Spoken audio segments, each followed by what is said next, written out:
Diyan si Molde robot kay di kapuyon. Kapag na so diri dapat gina tagaan to. Wala nako ginablakan na. Buti last point na yun siya. Oh, match point na yun siya dapat ilan tong gagukod ba ya? So, hello guys. Good day. So, magre-react si Mahal sa last point of Creamline versus Chukumucho na laro. Warago na 24-23 ang score. So, last point na lang ang Creamline. Dapat ginabari to kay napas na chance na makahabol. Di ang important dyan man sa likod. Alang man ibigay kay Wala siya sa likod oy. Andyan Dili siya sa harap. Oo. Grabe din man yung kamot nila sa last point pero dapat dili raman isa may player nila unom sila. Kadaghan tagaan sa bola. Grabe. Pinorisyento nila si Molde. Na maluya ba na siya na robot di maluya. So ayun guys sa lang ni Mahal, sa opinion lang ni Mahal na ang team ng Chukumucho parang walang trust sa kanilang import. Hindi Bakit? naman sa walang trust pero dapat Wala salig. ba? Ginabari-bari yung sa setter nila para makagalaw sila lahat guys. Si Molde, Molde siya ra isa. Murag siya sila ra duha sa setter gadula. So amo na lang gid guro nga para sa akon nga medyo malakas man ang Chukumucho sa totoo, daming veterana. Si Madayag nasa international, di ba, kakagaling lang Japan.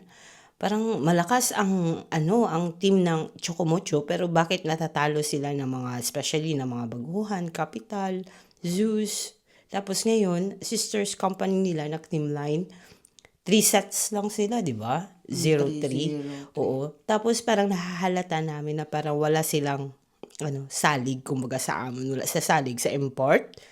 Diba na, no? Nagkuha gani sila import para may pangmalakasan sila. Pero, mas priority pa rin nila yung players, which is magaling naman.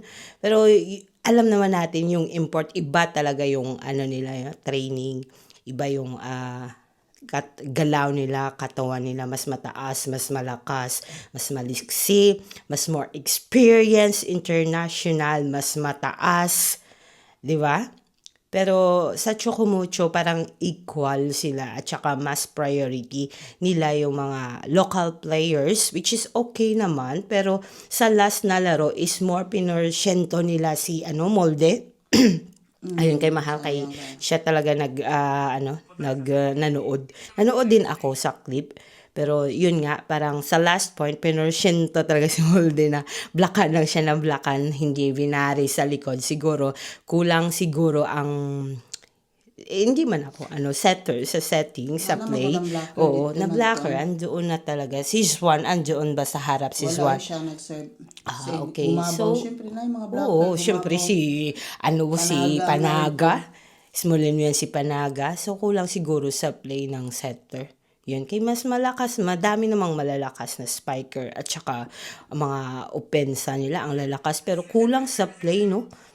Yun nga lang sa amin, sa today's video na to guys, magre-react lang kami sa Chukumucho na parang mahina yung nila play, especially sa pagbibigay ng opportunity sa kanilang import, 'di ba?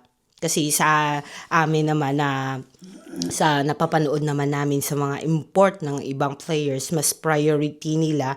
Kasi syempre nga yung conference lang yan sila mabibigyan ng opportunity na i-show yung talent nila sa mga Filipinos, no? Pero hindi man ako magaling naman talaga ang mga players natin. Yun nga lang, syempre, we're Asian, accept the fact na maliit tayo, kulang pa tayo sa mga experience sa international.